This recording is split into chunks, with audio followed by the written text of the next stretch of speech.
I think we've gotten to the point in golf broadcast where there just change needs to occur. I'm sick of watching golf tournaments, for example, right now the John Deere Classic's on. And to be quite honest with you, and I love golf, I love watching golf. I'd rather take a nap sometimes. Like, there are moments during the broadcast, and from tournament to tournament, a lot of it depends on the field, a lot of it depends on the tournament. For example, last week I wasn't really a big fan of the tournament.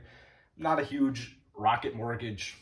I'm not a huge. I like the Golf Club of Detroit. It's cool, but it's still a little boring. The field's relatively boring. This week at the John Deere, the field's boring. I live in Illinois, so I feel like I can make fun of TPC or Deere Run. It's just not. Illinois has so many better options. It's unbelievable. Like, this state, it's one of the biggest in all of America, and for some reason they choose TPC Deer Run every single year. I don't really understand it because it's not a good. It's definitely not one of our best golf courses. Now,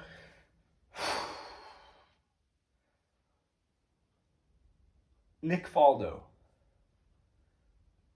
Nick Faldo, along with like Paul Azinger, just majority of golf broadcasters today, in my opinion, it's too outdated. It's very similar to kind of like TNT, NBA basketball, where some of it's, X's and O's, but a lot of the time it's just kind of like them goofing off. And I don't really have a problem with it, but what I'm saying in golf's terms, you have Nick Faldo. Pretty much all Nick Faldo talks about is him.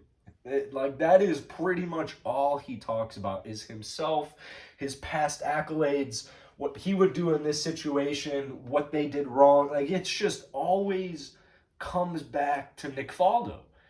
And I understand Nick Faldo's a great golfer. Like, he is a six-time major champion, and I'm not trying to like knock him right now, but I'm not watching the tournament to listen to Nick Faldo talk about his career. Because if I wanted that, I could go look up Nick Faldo highlights, I guess. I'm not really sure. But it's just every year, it's tournament after tournament after tournament that Nick Faldo's in. It's like, here's my career. And the whole thing will go like let's talk about Golf Center. Golf Channel, Golf Center. That's a golf range here in Des Plaines, outside of Chicago. Let's talk about the Golf Channel. Golf Channel's dying. I mean, Golf Channel, I don't even know how many years the Golf Channel necessarily has.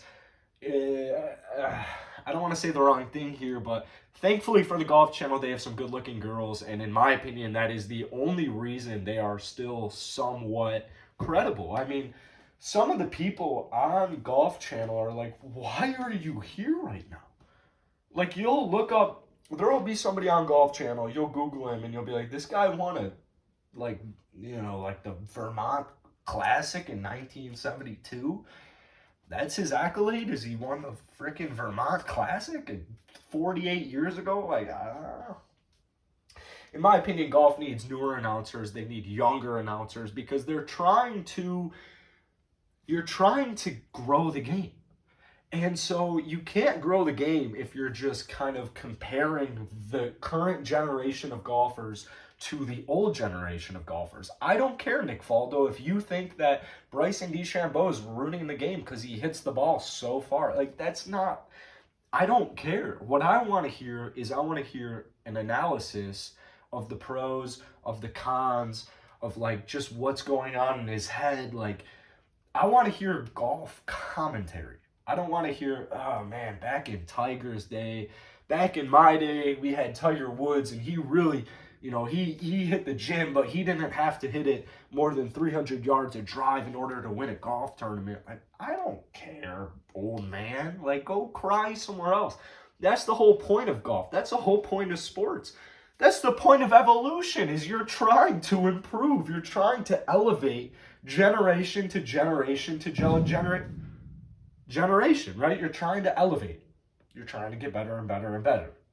So I don't understand when you have old heads kind of get out here ragging on Bryson or ragging on Rory, ragging on these guys who hit the gym constantly, because not only is that just like a good life pattern to have, but it's also beneficial to the game of golf. Like, that's just hitting the ball farther means you're gonna have less in, which means you're gonna be able to hit probably more so a wedge or a higher iron, which is gonna be better off for your game. So if that's not the way you want to play, that's fine. There are plenty of people on tour who do not hit the ball super far who still are relevant.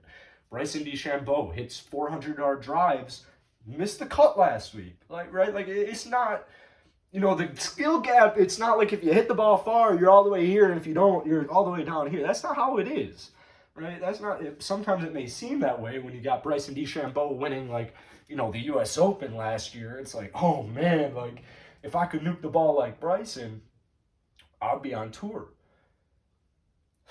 I guess that's a little bit going off topic here with the distance, that type of shebang, but I just really wanted to make this video because I feel like golf needs more broadcasters, and that's really it. Like, that's all it comes down to, is we need a younger voice. We need younger voices, or just, like, get rid of Golf Channel. Anyways, that's it for today, man. Hit the like button, hit the sub button. Peace.